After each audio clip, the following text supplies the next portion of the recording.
everybody, welcome back to my channel. I'm Andrea. It's nice to have you guys here.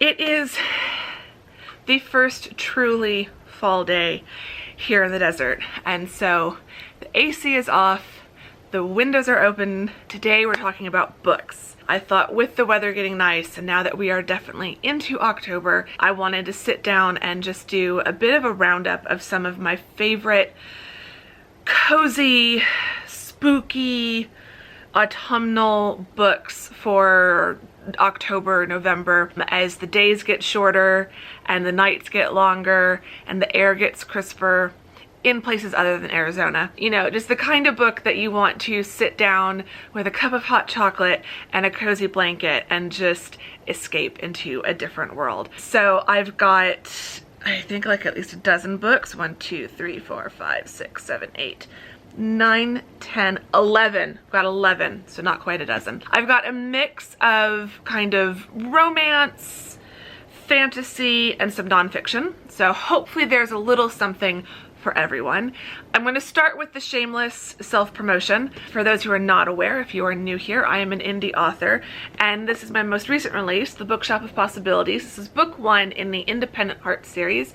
If you are looking for a cozy, romantic women's fiction, small town romance, this is the book for you. It's set in a fictional town in southern Wisconsin called Olsenburg. The first book of this series is set in an old bookshop. There's a cast of wonderful, quirky, lovable characters, and a lot of people have said it's just the perfect cozy fall book. So self-promotion here, but would love it if you would check this one out. So self-promotion done. Moving on to all the books that I haven't written, but books that have definitely inspired me as a writer and that have completely transported me as a reader. So the first book is The Guernsey Literary and Potato Peel Pie Society by Mary Ann Schaefer and Annie Barrows. This is the book to film adaptation cover with Lily James. Highly recommend the Netflix adaptation of this book. The book itself is really good though, and very interesting. It's not something that can convey to film. The book is entirely told through letters, which at first I thought, I don't know about this. Sometimes books that are told through letters or like diary entries can get really repetitive and just kind of hard to follow, and just they get a little bit boring. This completely gripped me. It's set in the kind of mid to late 1940s, so post-World War, kind of in the vein of classic like historic romance, but also just a classic novel in general, and also a Netflix film starring Lily James, Rebecca. Although of the film versions, my favorite is the 1930s one directed by Alfred Hitchcock. This is called A Classic Tale of Romantic Suspense. It's written by Daphne du Maurier. This book is just a classic. If you like romance, if you like romantic drama, if you like just a little bit of like creepiness in your books, I would really recommend this. The main character is just called the second Mrs. De Winter. She does not have a name. Rebecca is actually the name of Maxim De Winter's first wife. But yeah, it's just, I love this book. This book is so hard to describe because A, I don't want to give anything away, but B, it's in a category of its own. It's got romance, it's got suspense, it's got thriller, it's got mystery, it's got everything, and it's definitely a perfect read for this time of year. If any of you have read this one, let me know. I'd love to know which of you have already read this. I'm actually tempted to read it again. It's been at least 5 or 6 years probably since I've read it, so I think I might set this aside and reread this one this month sometime because it's so good. Also kind of in that gothic, suspenseful, but going back in time. I think this is set 1938. Yeah, so this one's 1938, jumping back by like 100 years. This is definitely like Victorian era, early Victorian. Jane Eyre by Charlotte Bronte. If you have not read this book, it took me many, many years. I think I only finally read it last year or the year before. I'd started it several years prior. This copy of the book is from 2011. I bought it at Borders. It's a Borders classic on the back, so it's got a Borders barcode. But yeah, I know I bought this ages ago, and it just took me the longest time to read it. But It is such, there's a reason it's a classic. I love all the film adaptations, particularly I think it's the 2006 version with Ruth Wilson and Toby Stephens, is so amazing. The book is definitely better than any of the versions I've seen. The story really does just suck you in, but this just really takes you away to a completely different world, different time, and it's just a brilliant kind of gothic suspenseful romance. Jane Eyre is definitely, I feel like I'm going to say this with all of them, but it's definitely a book to like just curl up with and read on a kind of rainy, blustery day. I wish we got those days. So I usually put on a like YouTube video of rain to create the atmosphere. Next, going more into the fantasy side of this list, this is by Philip Pullman. It is The Book of Dust. This is kind of representing both this series, La Belle Sauvage, but also his Dark Materials trilogy. I don't have my copies of those. I do have all 3 copies of his Dark Materials, of the books in his Dark Materials trilogy. My parents are borrowing them at the moment. A very dear friend of mine bought them for me in London many, many years ago because I wanted British editions, not the American editions. She was kind enough to give me those. So my parents are borrowing those at the moment, but this is in the same world. So this is kind of a prequel series or trilogy. I know volume 2 is out. I don't know if there's going to be a volume 3 or if it's just a duology. I need to look that up, and I need to get volume 2 to read that. But these books take place when the main female child character of his Dark Materials, Lyra, is just a baby in volume 1, and so it's kind of a prequel to all of that, but still has a lot of the same features and elements of his Dark Materials. So with all of those books by Philip Pullman, if you're looking for alternate worlds, parallel universes, portal fiction, good fantasy, bit of mystery, really interesting wide range of characters, these books are perfect to get sucked into. Absolutely love them. I really need to get book 2. Also, in the vein of kind of alternate universes and portal theory, is the Shades of Magic series. So I don't have all 3 books out. This is just book 1. This is A Darker Shade of Magic as part of a trilogy by V.E. Schwab. I absolutely loved these books. These were recommended by one of you lovely people. They had mentioned in the comments, have you read the Shades of Magic trilogy? It's set in 4 different Londons. And I perked up at that and immediately looked it up.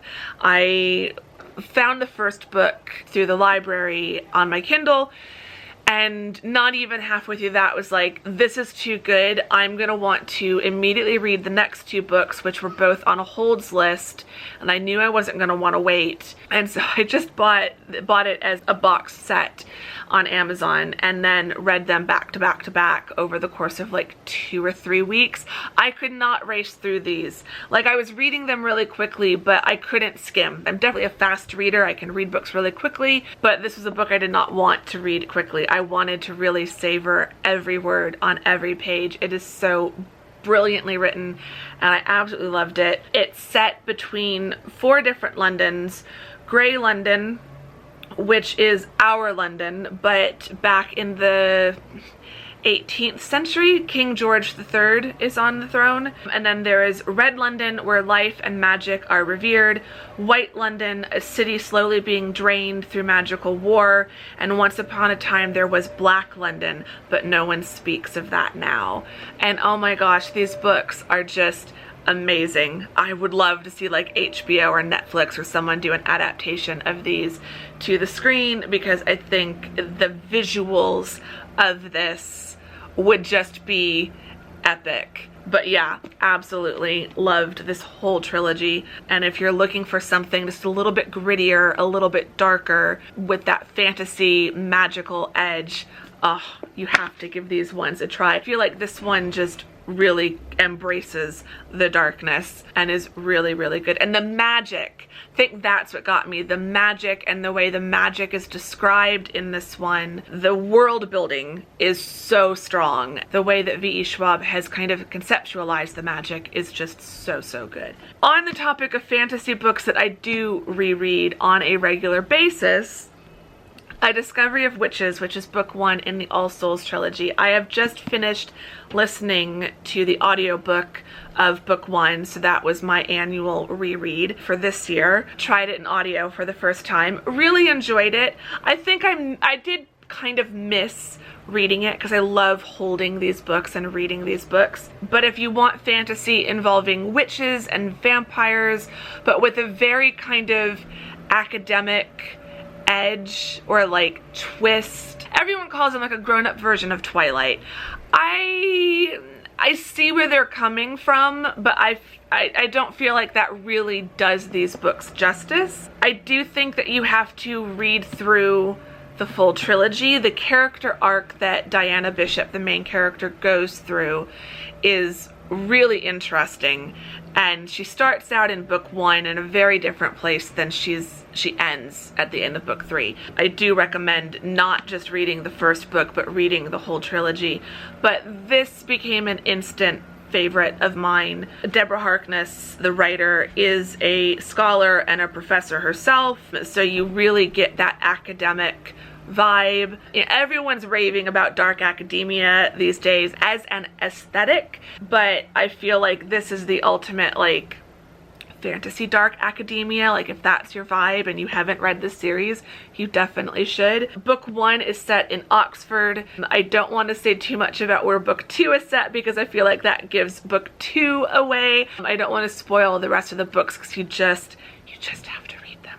They're so good. So yeah, really love this series. This is the one that I recommend to everyone if they're open to fantasy and supernatural. It's so good. If you're open to fantasy and supernatural, but you're not really into witches and vampires and things of that nature, but you do like just a little bit of something different in your books, this was a book that I read at the beginning of this year, The Invisible Life of Addie LaRue, also by V.E. Schwab, who did The Darker Shades of Magic. That was one of the reasons I picked this up, because I knew I liked her writing style. The cover of this also sold me, and everyone online was talking about this towards the end of last year, beginning of this year, and so it was all over my Instagram, and I thought, okay, fine, it sounds like a good book to read, like in January, and I would recommend this as like a general autumn into winter, throughout winter kind of a read, but there's definitely an element of fantasy. It's hard to describe this. Like, it's hard to fit this into a genre. There is definitely a romance, but it's not a traditional romance. Like, I'm really struggling to describe it. I might read this again in January after Christmas because I smiled, I laughed, I was angry, I cried. It just, if you don't like this book, I don't want to hear it because I think it would break my heart. I've read like 63, 64 books so far this year, including this one. This is still probably, if not, definitely top 3 favorite books I've read all year. Possibly my favorite book I've read all year. Absolutely loved this. If you haven't read it, you have to read it.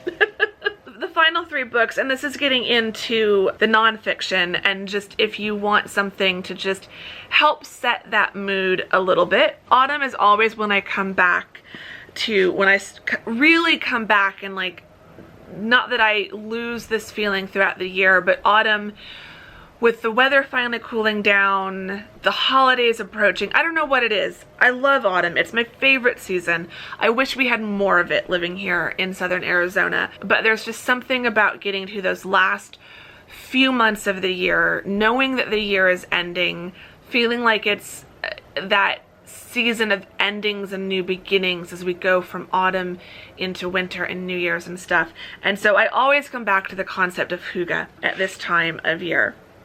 And so I wanted to just mention, I've mentioned these books before, but like at least a couple years ago. So The Little Book of Hygge, Danish Secrets to Happy Living by Mike Meek Viking, I can't pronounce his name, who is the CEO of the Happiness Research Institute in Copenhagen. And I just found that if you want to just get into the nuts and bolts, if we can even call it that, of Hygge, if you want to understand kind of what it is, this is a great little book to consult. You can see I've like page flagged a ton of it. This is a book that I pick up around this time of year and just kind of reference back through, look at what I've flagged. So it's got recipes, really cute illustrations, and it goes through like all the different ways that you can embrace hygge in your life, in your home, outside, during this kind of more cozy time of year, but all year round. It's just a nice little book.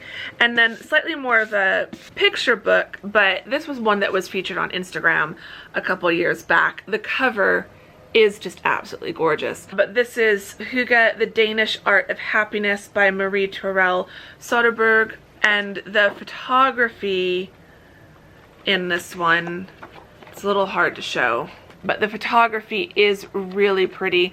This is just a book when I just want to kind of bring some of those kind of cozy hygge type vibes into my day. I'll just sit down and flip through this. It's just a nice little reminder of like slowing down and enjoying the simple things of life, which is really, everyone thinks hygge equals coziness, and that's not entirely accurate.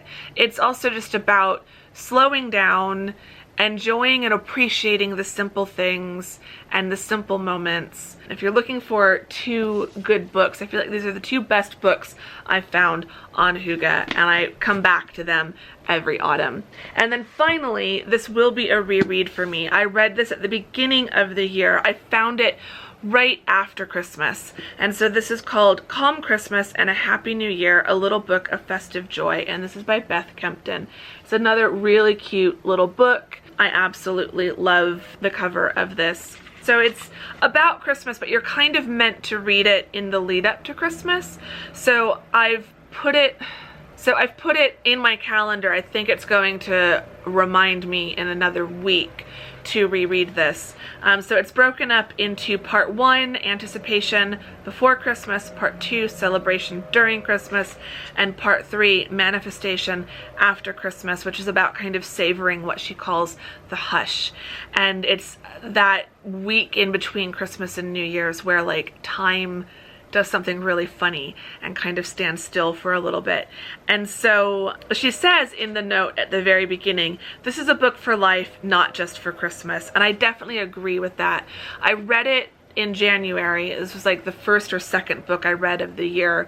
This book, and then a romance, and then The Invisible Life of Addie LaRue were like the first 3 books I read this year. As I was reading it, I was like, this is great and this will help me for January, but I really want to reread this in October ahead of the next holiday season, because I think a lot of this would really help me get through kind of that last month of the semester in November, and then the lead up into Christmas, and just enjoy things a bit more and slow down a bit more. So I would say as a kind of October, November book ahead of Christmas, this would be a really good book to read. And so I'm looking forward to reading this one again. So I've had this kind of set out, just waiting for it to be slightly later in October to be able to read it. Anyway, I can hear the landscaping noise in the distance, but I think I've managed to get through this video. If you have enjoyed this video, do give it a thumbs up. Let me know in the comments if you have read any of these books. If you haven't, you can also let me know in the comments what your favorite books for autumn and fall are. If it's some of these books, or if you've got some other books, I'm always looking for recommendations for those kind of just cozy, moody, autumnal type books that really make it feel a little bit more like fall, because the weather doesn't always feel that way here in Phoenix. Give the video a thumbs up if you enjoyed it, subscribe if you're not subscribed, all of that great stuff, and I will see you all very soon in the next video. Thank you very much for watching this one. Bye!